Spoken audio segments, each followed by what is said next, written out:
Elle est connue pour être l'excentrique de la famille et lui, le fils préféré des Britanniques. Bien le scandale Epstein ait mis à mal son image, bien plus populaire à l'époque que son grand frère Charles, pourtant héritier de la couronne. Leurs fiançailles ont été annoncées en mars 1986 par Buckingham Palace. Le 23 juillet de la même année, ils se dirent oui à l'abbaye de Westminster devant 300 millions de téléspectateurs. La traîne de Sarah Ferguson est à peine moins impressionnante que celle de Lady Di 5 ans plus tôt, 5,8 mètres contre environ 8 mètres pour la princesse de Galles. Les deux mariés ont été faits ducs et duchesses d'York par la reine juste avant la cérémonie, mais n'auront pas tout à fait droit au même traitement que le prince Charles, l'héritier au trône.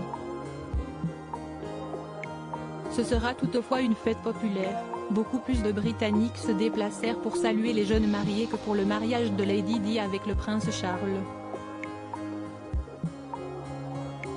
Il faut dire que leur histoire ressemble à un conte de fées des temps modernes. Même si l'on retrouve des origines aristocratiques du côté de la famille de son père, Sarah Ferguson était simplement la fille de l'entraîneur de polo du prince Philippe, puis du prince Charles. Son destin sera de finir princesse, devant une Angleterre conquise.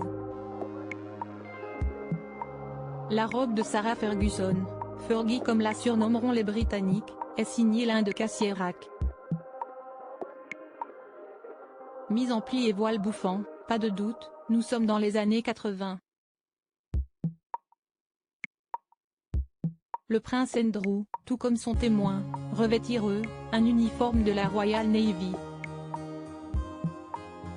1800 personnes avaient été invitées pour assister à leur union, mais aucun chef d'État et ce pour deux raisons.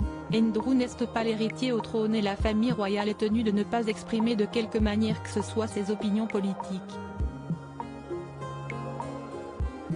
CST ainsi qu'au mariage du prince Harry, pourtant très proche des Obama, aucun membre de la famille de l'ex-chef d'État n'avait été convié.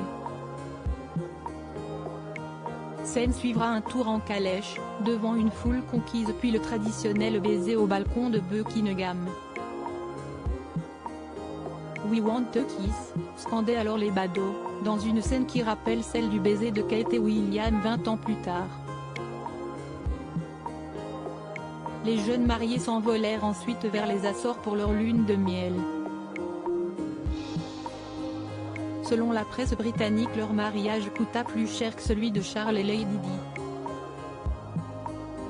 Sarah Ferguson donnera naissance à deux enfants, Béatrice et Eugénie d'York, mais 10 ans plus tard le prince Andrew et sa femme divorcèrent. Ils vécurent cependant ensemble pendant des années après leur séparation, entraînant des rumeurs persistantes sur un remariage, qui à ce jour, n'a jamais eu lieu.